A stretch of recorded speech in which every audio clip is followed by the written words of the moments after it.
ಮೀನುಗಳನ್ನು ಇಟ್ಟುಕೊಳ್ಳುವುದು, ಅವು ಎಲ್ಲವೂ ಶಾಪ ಹಾಕುತ್ತಂತೆ. ಮಹಾಭಾರತದಲ್ಲಿದೆ, ಈ ಯಜಮಾನನಿಗೆ ಕೈಕಾಲು ನೋವು ಬರಲಿ, ಅವನ ಮಾನಸಿಕ ಚಿಂತೆ ಬರಲಿ, ಅವನು ಹಾಳಾಗಿ ಹೋಗಲಿ ಅಂತ ಬಂಧನಕ್ಕೆ ತುತ್ತಾದ ನಾಯಿ, ಬೆಕ್ಕು, ಮೀನು, ಗಿಳಿ ಈ ಎಲ್ಲಾ ಪ್ರಾಣಿಗಳು ಶಾಪ ಕೊಡುತ್ತಂತೆ.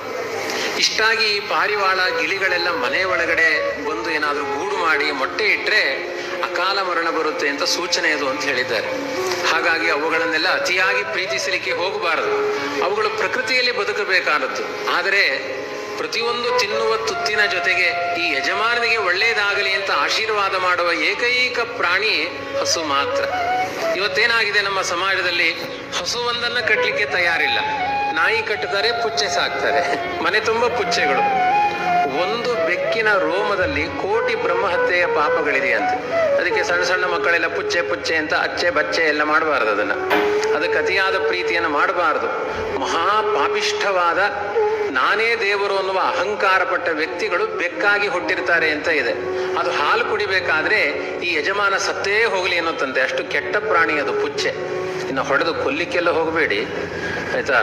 ಅತಿಯಾದ ಪ್ರೀತಿಯಿಂದ ಅದನ್ನು ಸಾಕ್ಲಿಕ್ಕೆ ಹೋಗಬೇಡಿ. ಸೈಂಟಿಫಿಕ್ ಆಗಿಯೂ ಒಂದು ಬೆಕ್ಕಿನ ರೋಮ ನಿಮ್ಮ ಗರ್ಭಕ್ಕೆ ಹೋದರೆ, ಹೊಟ್ಟೆಗೆ ಹೋದರೆ ಅದು ಕ್ಯಾನ್ಸರ್ ಆಗಿ ಪರಿಣಾಮ ಆಗುತ್ತೆ ಎನ್ನುವ ನಿಂದನೆಗಳು ಸೈಂಟಿಫಿಕ್ ಆಗಿ ಇದೆ. ಪ್ರತಿಯೊಂದು ಪ್ರಾಣಿಗಳು ದ್ವೇಷ ಮಾಡುತ್ತೆ. ಯಜಮಾನನ ಹತ್ತಿರ ಬಂಧನ ಇಷ್ಟಪಡಲ್ಲ. ಹಾಕಿದ ಪದಾರ್ಥವನ್ನು ಸ್ವೀಕಾರ ಮಾಡುತ್ತೆ. ಅವುಗಳಿಗೆ ಪದಾರ್ಥಗಳನ್ನು ಕೊಡಿ, ಆದರೆ ಮಮತೆ ಬೇಡ.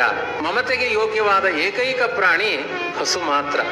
ಪ್ರತಿಯೊಂದು ತುತ್ತಿಗೂ ಯಜಮಾನನ ಮನೆಯಲ್ಲಿ ಬರುವ ಸಮಸ್ತ ಕಷ್ಟಗಳು ಪರಿಹಾರ ಆಗಲಿ ಅಂತ ಪ್ರತಿ ಒಂದು ತುತ್ತನ್ನು ತಿನ್ನಬೇಕಾದ್ರೆ ಯೋಚನೆ ಮಾಡುತ್ತಂತೆ ಹಸು.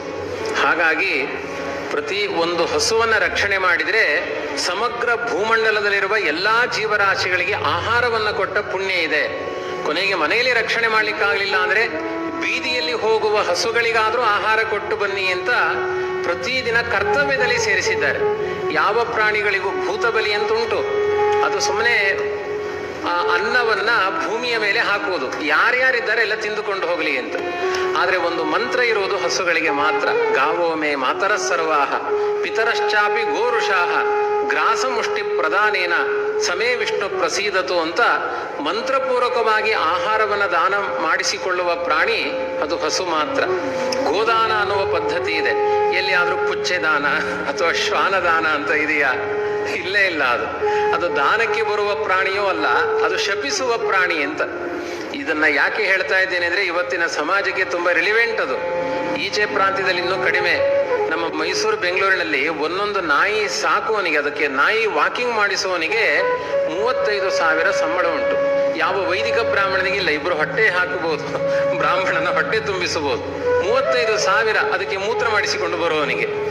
ಇಂಥ ಅವಸ್ಥೆಗಳು. ಮತ್ತೆ ಅಲ್ಲಿದ್ದವರೆಲ್ಲ ಮನೋರೋಗಿಗಳೇ ಆಗ್ತಾರೆ. ನಾಯಿಯನ್ನು 5 ವರ್ಷ ಸಾಕಿ ನೋಡಿ, ನಿಮಗೆ ಮನೋರೋಗ ಜಾಸ್ತಿ ಆಗುತ್ತೆ ಅಂತ ಹೇಳಿದ್ದಾರೆ. ಹಸುವನ್ನು ಸಾಕಿ ನೋಡಿ, ನಿಮ್ಮ ಮನೆಯಲ್ಲಿ ಬೇಕಾದಷ್ಟು ಸಂತಾನ ಅಭಿವೃದ್ಧಿ ಆಗುತ್ತೆ, ಮನಸ್ಸಿಗೆ ಶಾಂತಿ ಸಿಗುತ್ತೆ ಅಂತ ಹೇಳಿದ್ದಾರೆ. ಇದನ್ನ ನಮ್ಮ ಸಮಾಜ ಅರ್ಥ ಮಾಡಿಕೊಳ್ಬೇಕಾಗಿದೆ. ಕಾರಿನಲ್ಲೆಲ್ಲ ಸಿಟಿಗಳಲ್ಲಿ ಪಕ್ಕದಲ್ಲಿ ಹೆಂಡತಿ ಕೂತ್ಕೊಳ್ಳೋದಿಲ್ಲ, ಹೆಂಡತಿ ಮನೆ ಕಾಯ್ತಾ ಇರ್ತಾಳೆ. ಆ ನಾಯಿ ಪಕ್ಕದ ಸೀಟಲ್ಲಿ ಕುಳಿತು ನಮ್ಮ ಎಂಚ ಅಂತ ಹೇಳ್ತಾ ಇರುತ್ತದೆ, ನೋಡಿ ನಾನು ಆ ಗಂಡನ ಪಕ್ಕದಲ್ಲಿ ಕೂತಿದ್ದೇನೆ ಅಂತ. ಇಷ್ಟೂ ಒಂದು ಅವ್ಯವಸ್ಥೆಗಳು ಇವತ್ತಿನ ಸಮಾಜದಲ್ಲಿ